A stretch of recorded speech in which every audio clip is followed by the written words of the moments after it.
নমস্কার, স্পটার নিউজে আপনাদের স্বাগত। এই মুহূর্তে ইস্টবেঙ্গল শিবির থেকে যে সবচেয়ে বড় খবরটি পাওয়া গেছে সেটি হলো দল চেন্নাইয়ে পৌঁছে গেছে। আগামীকাল বিকেল 5টায় চেন্নাইয়ান এফসির বিরুদ্ধে ইস্টবেঙ্গল খেলতে নামছে। দলের সঙ্গে যেতে পারেননি হেক্টর দীর্ঘদিন পর মাঠে নেমেছিলেন। শেষ ম্যাচে হেক্টর এবং আনোয়ার আলী দারুণ খেলেছিলেন। আনোয়ার এই মুহূর্তে ক্লিয়ারেন্সের ব্যাপারে ডিফেন্ডারদের মধ্যে কিন্তু প্রথম 3-এ আছেন, কিন্তু তার সঙ্গে হিজাজি মাহের খেলবেন হেক্টর না থাকার জন্য আগামীকাল।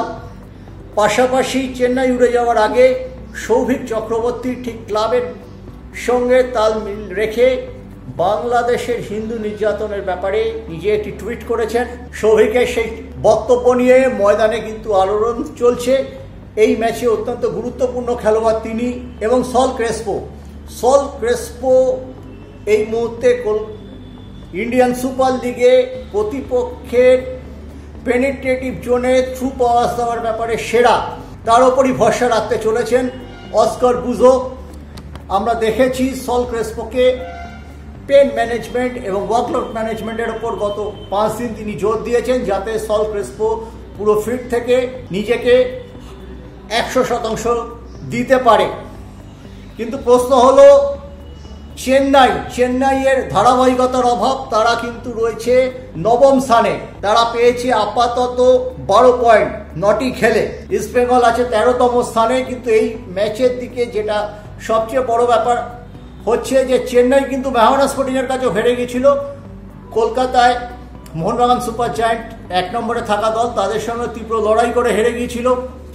কলকাতা দলের বিরুদ্ধে কিন্তু তাদের পারফরমেন্স ভালো নয়, হারের হ্যাটট্রিকের মুখে দাঁড়িয়ে আছে কলকাতা দলের বিরুদ্ধে। দেখা যাক সেই হ্যাটট্রিকটা তারা রোধ করতে পারেন কিনা।